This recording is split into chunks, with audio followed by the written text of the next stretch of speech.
Selamat datang di channel ini. Channel ini akan membahas seputar alur cerita film dan informasi-informasi yang terkait film tersebut. So stay tuned and enjoy the show.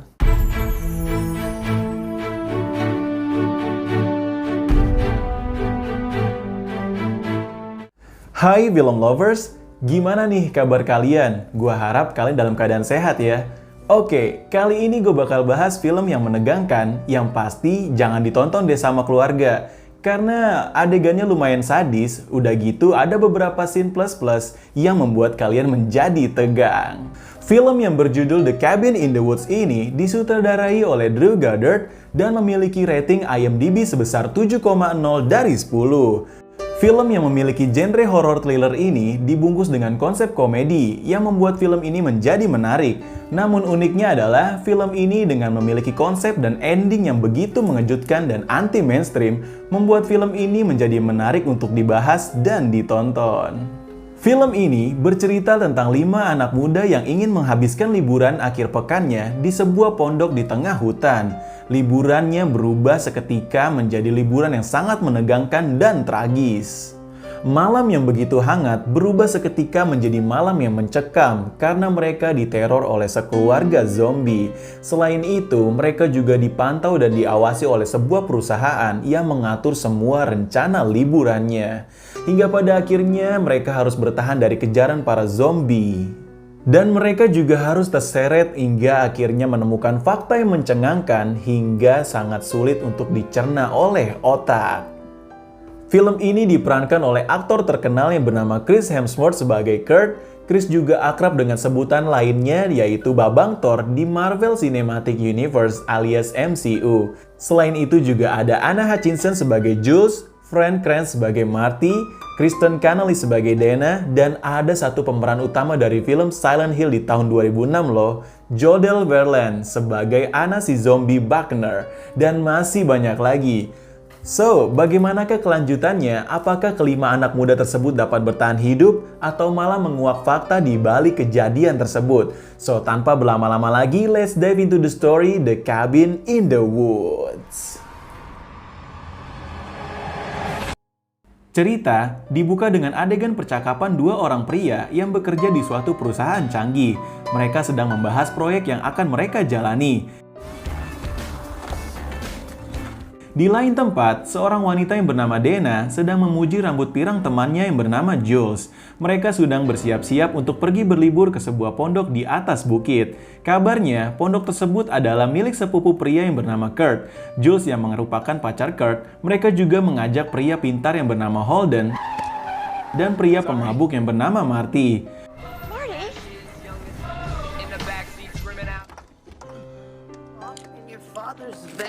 Mereka pun lekas pergi dengan mobil van-nya, sementara ada seseorang yang memata-matainya. Di sisi lain, kedua pria yang di awal film itu bernama Sitterson dan Hadley, mereka bersiap-siap untuk menjadi operator proyeknya. Kemudian, Kurt dan kawan-kawannya hendak mampir di suatu rumah untuk membeli bensin.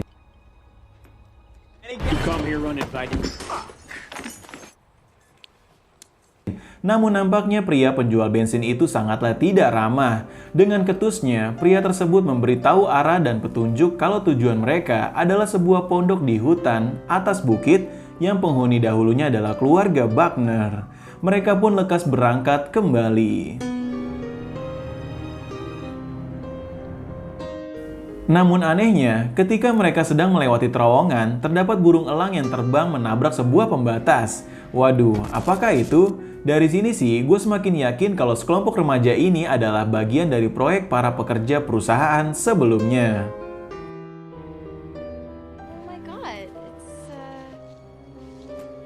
Mereka berlima pun akhirnya sampai di pondok. Ketika sedang melihat-lihat ruangan yang ada, Holden melihat lukisan yang sangat menyeramkan dan begitu sadis. Dia pun berniat mencopotnya, namun dia malah melihat kaca satu arah yang mana Jules hendak ganti baju. Waduh.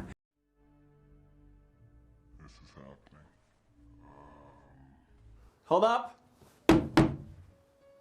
Namun karena sedang puasa, si Holden pun jujur memberitahunya. Alhasil, mereka bertukar kamar dan Jules menutup kaca itu.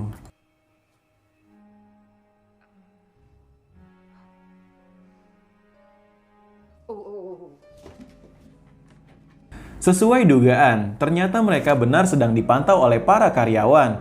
Mereka juga sudah memasukkan obat kimia kepada Jules melalui rambut pirang barunya. Lalu, tukang bensin sebelumnya juga menelpon mereka. Ternyata dia juga adalah salah satu karyawan lapangan mereka. Waduh.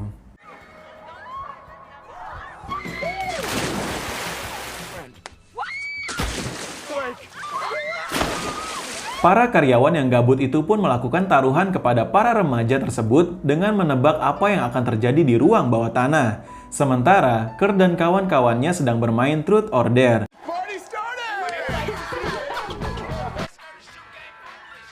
Dimulai dari Jules yang harus mengelus-elus patung serigala, dan dia menantang Dare kepada Dana. Karena secara tiba-tiba pintu bawah tanah yang terbuka, Dana terpaksa ditantang untuk mencari tahunya. There. What do you think's down there? Di bawah sana, terdapat banyak sekali barang-barang kuno yang menyeramkan. Mereka semua saling memegang salah satu barang tersebut, namun perhatian mereka teralih oleh buku yang ditemukan oleh Dana. 4 April, Diary Anna Patience Buckner, tahun 1903. Buku tersebut berisi tentang suatu keluarga yang terkutuk dan mati dengan tragis, namun terdapat tulisan Latin yang dapat membangkitkan roh mereka kembali. Marty yang selalu berhalusinasi, dia meyakini teman-temannya untuk tidak membacanya. Dia merasakan hal yang ganjil, bukan genap. Namun karena saling keponya, Dana pun membacanya. Dolor super vivo caro, dolor sublimis caro, dolor igneo animus. Dan seketika, mantra tersebut membangkitkan keluarga zombie Buckner dari kuburannya. Waduh, suram nih. Bentar. Kenapa gue ikutan juga baca ya? Hehehe. Ya, kocak banget. Igneo Animus.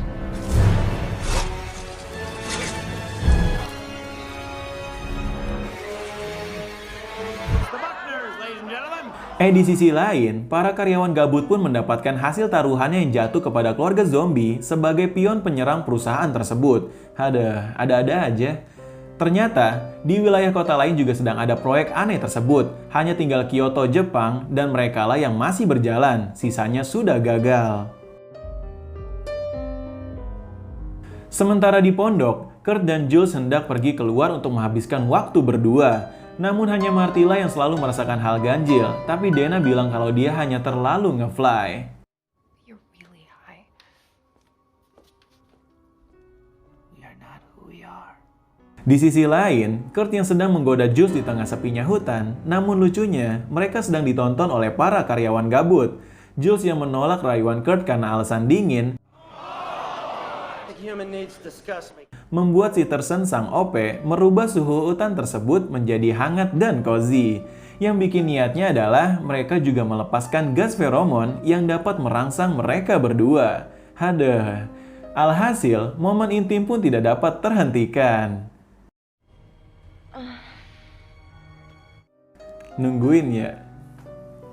Namun tiba-tiba, suasana romantis pun berubah menjadi mencekam. Keluarga Buckner berhasil menemukan mereka dan menyerang mereka secara membabi buta. Waduh.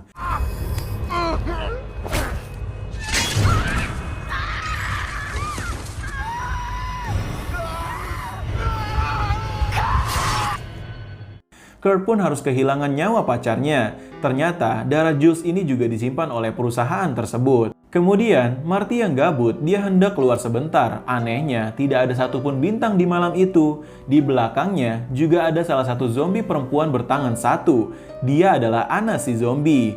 Marty pun harus kaget tertabrak oleh Kurt dan segera kembali ke dalam. Dana yang mengetahui Jules hilang, dia hendak mencarinya keluar. Namun apesnya, sang bapak zombie itu sudah di depannya, sembari melemparkan kepala Jules. Waduh, mengsuram nih.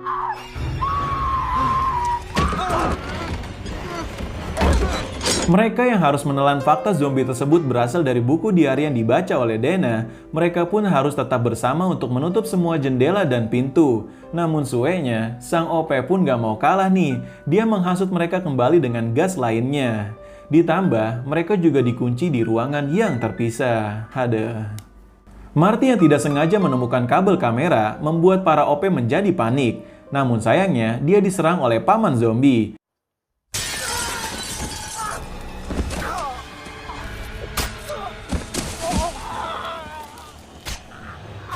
Nampaknya, Marty juga harus kalah di dalam pertarungan ini. Hadley sang OP juga langsung bergegas menyimpan darahnya. Sementara, Dana dan Holden juga sedang diserang. Mereka pun menemukan ruangan bawah tanah. Kabarnya, ruangan itu adalah ruangan penyiksaan keluarga Buckner. Secara tiba-tiba pun, Holden harus terkena skill 1 Franco nih. Dan dengan sigapnya, Dana membantai bapak zombie tersebut. Mana pisau bekasnya juga langsung dinyalain setruman listrik. Seniat itu loh bapak-bapak OP gabut ini. Mereka bertiga pun segera masuk ke dalam mobil yang sudah terdapat cap jari. Sementara di salah satu tempat di Jepang, bocil-bocil kematian berhasil mengalahkan arwah penasaran dengan kepercayaannya. Hal itu yang membuat perusahaan itu menjadi khawatir kalau proyek tahunan ini mereka akan gagal. Mereka pun berusaha keras untuk menyukseskan proyek Dana dan yang lainnya dengan meledakkan terowongan keluar mereka. Once again, Dana pun tidak dapat keluar dari sana.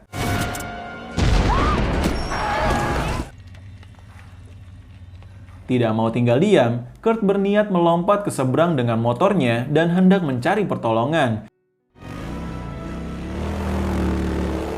Namun sayangnya, dia harus tertabrak dinding tak terlihat seperti burung elang yang ada di awal film. Waduh, lagi-lagi darahnya disimpan. Dana pun semakin sadar dengan omongan Marty sebelumnya bahwa mereka layaknya boneka yang sedang dimainkan. Ketika hendak kembali pergi, Holden harus mati tertusuk oleh salah satu zombie yang sudah berada di mobil, sesuai dengan tanda cap jari sebelumnya. Mobil mereka pun masuk ke dalam danau.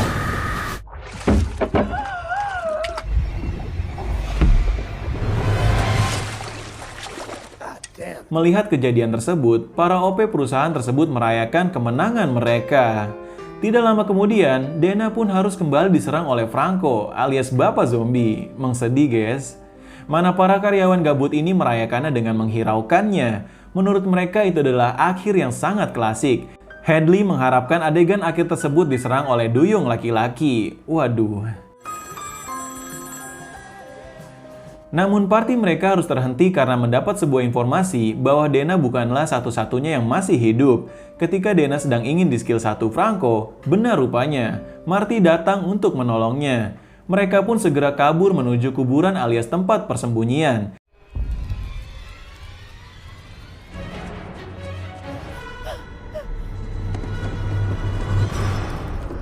Ternyata, sebelumnya Marty juga berhasil selamat dengan memisah-misahkan paman zombie tersebut. Marty menemukan lift yang diduga tempat asal mula para zombie itu datang. Mereka menuruninya dan secara satu persatu mereka harus melihat makhluk-makhluk aneh. Ada werewolf, arwah penasaran, penari balet perempuan dengan muka penuh mulut, bapak-bapak penuh gir di sekujur tubuhnya yang sedang memegang bola yang sama seperti dipegang Kurt sebelumnya, membuat Dana semakin sadar kalau mereka sendirilah yang memilih lawan mainnya di permainan perusahaan tersebut. Ternyata, mereka terperangkap bersama ribuan makhluk kuno dan aneh dari segala mitos dan mimpi buruk. Waduh, mengsurang.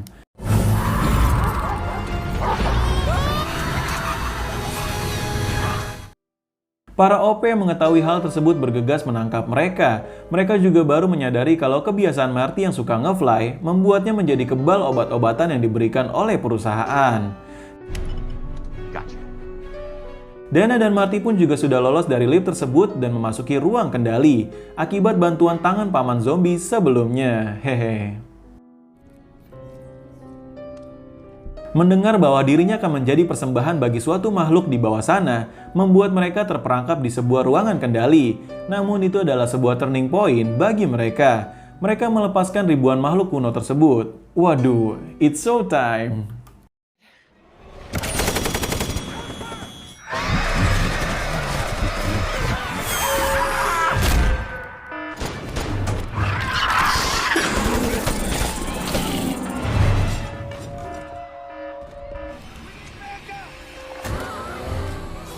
Dalam hanya hitungan beberapa menit, isi perusahaan itu porak-poranda diserang oleh para makhluk kuno tersebut. Ada ular, zombie, pasukan psikopat, dan masih banyak lagi.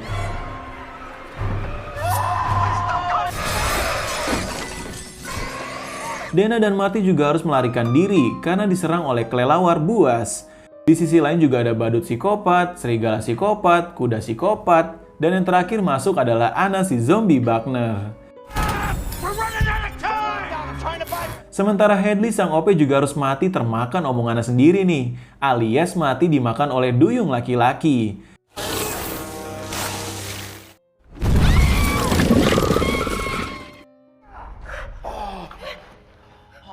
Sitterson sang OP lainnya juga harus mati tertusuk oleh Dana. Nah, kan gini kan abis OP gabutnya. Kemudian, Dana dan Marty memasuki ruangan ritual pengorbanan yang berisi dengan darah dan replika tubuh mereka. Ternyata, Dana dan keempat temannya telah menjadi korban ritual di tahun ini. Syarat untuk persembahan ini minimal harus ada 5 orang pemuda, yaitu 1 sang pelacur, sang atlet, sang sarjana, si bodoh, dan sang perawan. Mereka semua dipersembahkan kepada dewa-dewa kuno penguasa bumi terdahulu yang tinggal di bawah sana. Jika sampai matahari terbit ritual ini belum berhasil, maka dewa-dewa kuno tersebut akan bangkit dan keluar dan menghancurkan bumi beserta isinya. Waduh, semacam kiamat gitu ya guys ya. Tidak lama pun sang direktur perusahaan tersebut pun muncul. Kemudian, Dana yang berhasil terpengaruh dan ingin menyelamatkan dunia dengan membunuh Marty, namun sayangnya dia juga harus diserang oleh werewolf.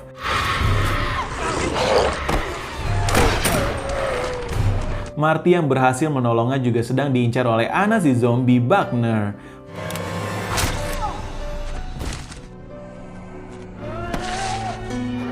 Pada akhirnya, Dana dan Marty berhasil mengalahkan mereka dan selamat. Namun sayangnya dunia juga harus menghadapi kiamat. Para dewa-dewa kuno itu pun bangkit dan segera menghancurkan bumi. Tamat. Film pun berakhir dengan salah satu scene tangan dewa yang sangat besar sedang merangkak keluar dan bangkit. Waduh, sungguh sangat menyedihkan di saat Dana dan Marty juga harus mengetahui bahwa liburannya harus berakhir dengan tragis. Rupanya, sejak awal juga mereka sudah dipantau dan diawasi oleh perusahaan tersebut, hingga akhirnya mereka digiring ke pondok di tengah hutan tersebut. Menurut gua, konsep dan cerita film ini sungguh sangat sulit ditebak sih. Apalagi penonton juga harus disuguhkan dengan makhluk-makhluk mimpi buruk kuno, aneh itu yang banyak sekali.